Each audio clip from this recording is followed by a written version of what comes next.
నమస్కారం. ఓం గం గణపతయే నమః. స్వర్ణలక్ష్మీ నమస్తే అస్తు. పరబ్రహ్మ స్వరూపిణి రాజ్యం దేహి ధనం దేహి సర్వకామాంచ దేహి మే. అందరికీ స్వర్ణలక్ష్మి అమ్మవారు ఎప్పుడు ప్రతి నిమిషం సంతోషంగా ఉండే విధంగా, చక్కగా నవ్వుతూ ఉండే విధంగా, ఆనందభరితంగా ఉండే విధంగా మనల్ని అనుగ్రహించాలని, అంతేకాకుండా మనందరికీ రాజ్యాధికారం ఉండే విధంగా అనుగ్రహించాలని, అమ్మవారు మనందరికీ సమృద్ధిగా ధనం ఇవ్వాలని, అంతేకాకుండా ప్రతి ఒక్కళ్ళకి వాళ్ళ మనసులో ఉన్న కోరిక తక్షణమే నెరవేర్చే విధంగా అమ్మవారికి మనకు ఆశీర్వాదం ఉండాలని చెప్పేసి కోరుకుంటూ ముందుకెళ్దాం. ఈరోజు మనం చెప్పుకోబోయే విషయం ఏంటంటే, కుజుడు వచ్చేటప్పటికి మిథున రాశిలో ప్రవేశిస్తున్నాడు. ఆగస్టు 2వ తారీఖు నుంచి సెప్టెంబర్ 18th వరకు వాళ్ళు ఆ మిథున రాశిలోనే ఉండటం జరుగుతూ ఉంటుంది. తద్వారా 12 రాశుల వారికి చాలా విషయాల్లో అనేక రకాలైన మార్పులు చేర్పులు వచ్చే అవకాశం ఎక్కువగా ఉంటుంది. కొంతమంది అనుకూలంగా ఉంటుంది, కొంతమందికి వచ్చేటప్పుడు ప్రతికూలంగా ఉంటుంది, కొంతమందికి కొంచెం ఇబ్బంది పెట్టే విధంగా ఉంటుందని తెలుసుకోవాలి. కుజుడు వచ్చేటప్పటికి ధైర్యానికి, పరాక్రమానికి, హీరోయిజానికి సంబంధించిన గ్రహము. కుజుడు వచ్చేటప్పటికి ఎనర్జీ, స్ట్రెంగ్త్, ఇనిషియేటివ్ అనే పనికి ముందుకెళ్ళాలని దానికి సంబంధించిన గ్రహము. యంగర్ బ్రదర్స్ సిస్టర్స్ ఎవరంటే వాళ్ళకి సంబంధించిన గ్రహము. అంతేకాకుండా మోస్ట్ ఇంపార్టెంట్, కుజుడును భూమి పుత్ర అంటారు. అంటే ల్యాండ్స్, ప్రాపర్టీస్, బిల్డింగు, కన్స్ట్రక్షన్ వీటికి సంబంధించిన గ్రహం. కుజుడు వచ్చేటప్పటికి మిలిటరీ, పోలీస్, సైన్యాధ్యక్షుడు ఇలాంటి వాటికి సంబంధించి వెపన్స్కి సంబంధించిన గ్రహము.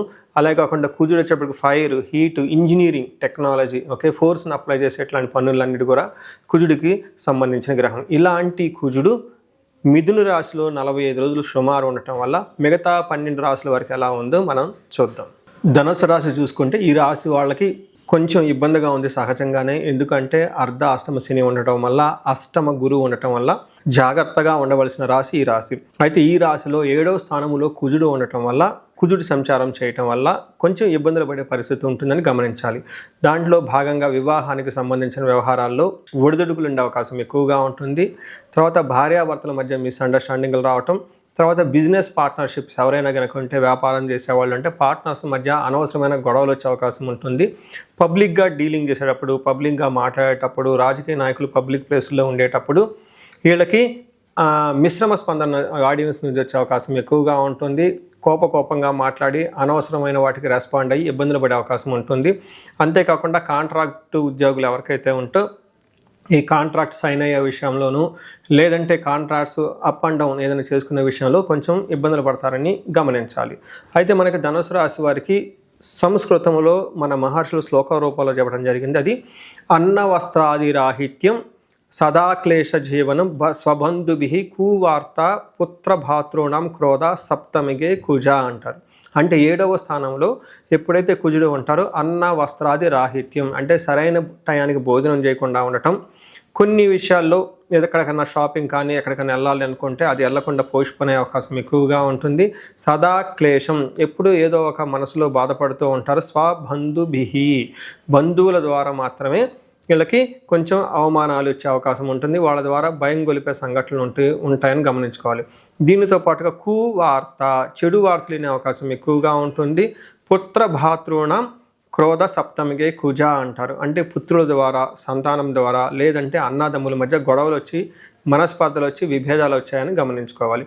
అయితే 10వ స్థానంలో దృష్టి ఉండటంతో ప్రొఫెషనల్ మ్యాటర్స్లో చాలా బాగుంటుంది, గ్రోత్ఫుల్గా ఉంటుంది, ప్రమోషన్స్ వచ్చే అవకాశం కూడా ఎక్కువగా ఉంటుంది.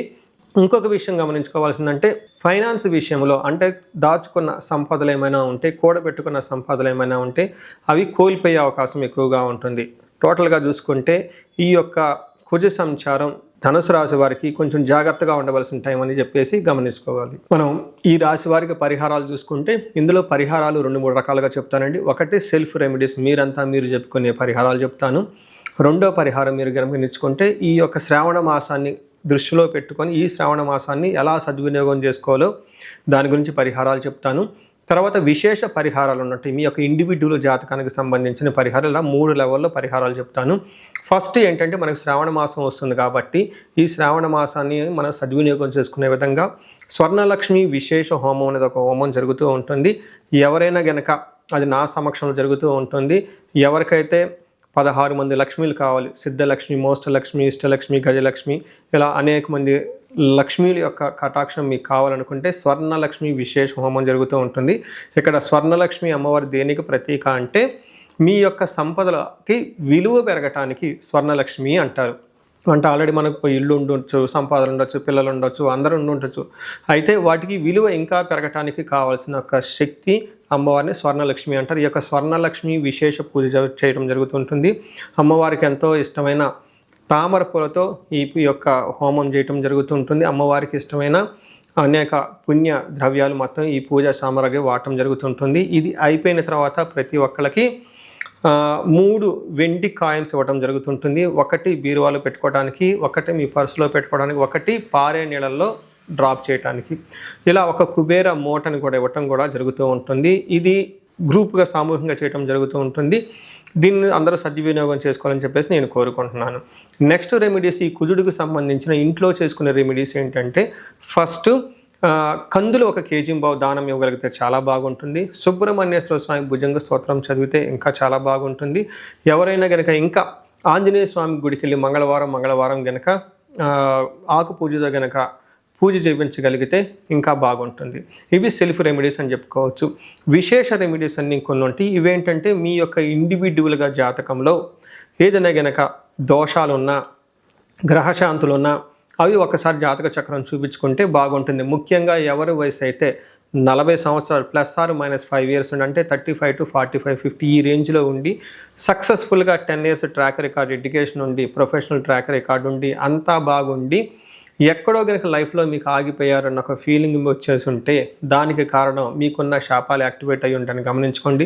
దానికి కారణం మీ యొక్క జాతక చక్రంలో ఉన్న గ్రహాల యొక్క చెడు యొక్క దోషాలు మీ మీద ఉందని గమనించుకోవాలి. ఇలా మీకు అనిపిస్తే ఒక్కసారి ఇండివిజువల్గా మీ యొక్క జాతక చక్రం చూపించుకొని తగు పరిహారాలు చేసుకోవాలని చెప్పేసి కోరుకుంటున్నాను. అందరూ ఇప్పుడు విధంగా స్వర్ణలక్ష్మి విశేష హోమంతో పాటు హెల్త్ బాగా లేకపోతే మృత్యుంజయ హోమము, ఆయుష హోమం చేయించుకోవటం, భార్యాభర్తలకు అన్యోన్య దాంపత్య పాశుపత హోమం చేయించుకోవటం, ఎలాంటి పరిష్కారాలను కానీ సరే రాహువుకి సంబంధించిన ఇలాంటివి ఉంటే చండీ హోమం చేయించుకోవటం చాలా ముఖ్యం అని చెప్పేసి నేను కోరుకుంటున్నాను. మీ అందరికీ అష్టైశ్వర్యాలు కలగాలని, భోగభాగ్యాలు కలగాలని చెప్పేసి నేను కోరుకుంటున్నాను. నమస్కారం.